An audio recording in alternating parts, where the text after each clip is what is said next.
Le Football Club Saint-Éloi Lupopo s'est acquitté de son devoir statutaire l'après-midi de ce jeudi 25 juillet au quartier Golf. Après la validation des pouvoirs, l'Assemblée a adopté l'ordre du jour et les délégués de la Linafoot, M. Jean-Claude Liambi, vice-président, a ouvert les assises. Ceci étant dit, le quorum ayant été atteint et que donc nous considérons que ces assises, cette Assemblée peut valablement siéger.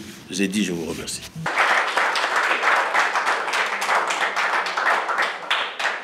Le président du club, Jacques Kaboula Katoué, étant esquissé, le mot du comité sportif a été dit par le premier membre conseiller et ancien président, Vic Bokasongo. Nous sommes là pour faire une sorte d'évaluation de la saison passée.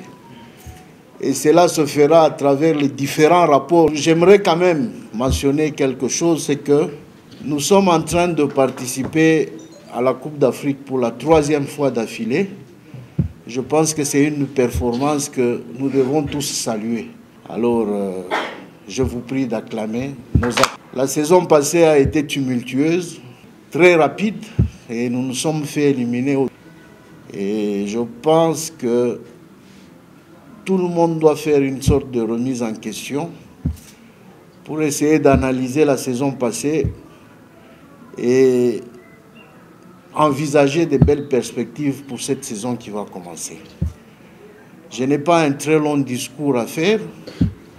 Je pense que quand le président sera de retour, toutes les forces vives de l'équipe seront convoquées pour que nous puissions faire ensemble cette belle autopsie.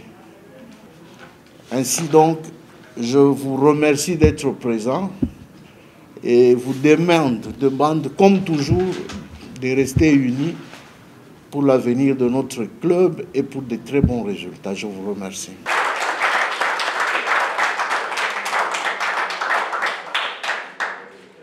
Pour me permettre de respirer. L'heure était à la lecture du rapport sous tous les volets. Dans celui administratif, le secrétaire général Dona Moulongoy a épinglé certains litiges ainsi que les perspectives d'avenir. Dans la rubrique des litiges, lors de la saison écoulée, un seul litige nous avait opposé à l'équipe de Lubumbashi Sport au sujet du joueur Kayokele qui était encore sous contrat et qui était illégalement utilisé par l'équipe de Lubumbashi Sport. Le dossier a eu un dénouement, un arrangement à l'amiable à la demande des dirigeants de Lubumbashi Sport. Et aujourd'hui, nous sommes en litige avec le TP Mazembe au sujet de notre joueur, encore un autre, Dieu Béni Ndongala, joueur lié au FC Saint-Éloi Lupopo jusqu'au mois de juin 2028 et qui, illégalement, est allé s'engager avec le TP Mazembe. Nous avons amorcé la plainte et ce soir, une lettre vient d'être déposée au bureau de TP Mazembe pour marquer notre désapprobation. Pour la saison 2024-2025, le club, votre club, se fixe l'objectif de faire mieux, tant en compétition nationale qu'en compétition africaine interclub de la CAF. Le comité se bat. Très prochainement, les inspecteurs de la CAF vont arriver pour le stade Kibasa. C'est fort possible que notre match soit aligné à Lubumbashi et à Kibasa. Je dis bien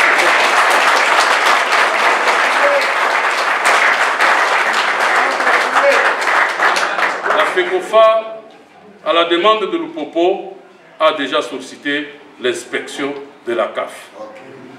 Je pense qu'en mi-août, nous pourrons recevoir des inspecteurs pour inspecter le stade Kibasa. Le docteur Guilin Tengu s'est quant à lui chargé de la partie médicale où il a notamment formulé les recommandations tout en saluant les efforts du comité sportif qui ne lésinent pas sur le moyen. Les volets techniques a été lu par le patron de l'administration en l'absence du coach Mohamed Magasuba.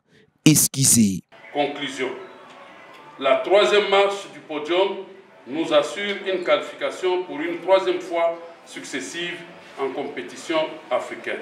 Signé Mohamed Magassou. Un chronogramme d'activité est en pleine exécution et votre club va quitter incessamment la ville de Lubumbashi pour une mise au vert en dehors du pays. Et cela pour une durée d'au moins 30 jours avant de revenir poursuivre sa préparation au pays. Et là, je vous annonce que nos joueurs anciens qui étaient en vacances, tous, sauf imprévus, arrivent demain. Et le samedi, sauf également imprévu, sera le premier rassemblement entre staff et joueurs pour que le début de la semaine prochaine, le déplacement soit effectif. In globo, tous les volets du rapport ont été adoptés par le membre de l'Assemblée. C'est par le vive félicitations à la famille Bleu et Or et de sages conseils que le délégué de la Linafoot a clôturé ses assises. Monsieur le Président, monsieur les membres du comité, la Linafoot vous félicite et nous vous disons merci. Je crois que vous êtes une fierté. Vous êtes une fierté de la Ligue nationale de football. L'année passée a connu ce qu'il a connu avec des problèmes. Et je crois que cette année, nous pouvons certainement faire mieux. Ceci étant dit, donc la séance de ce jour peut être déclarée levée. Je vous remercie.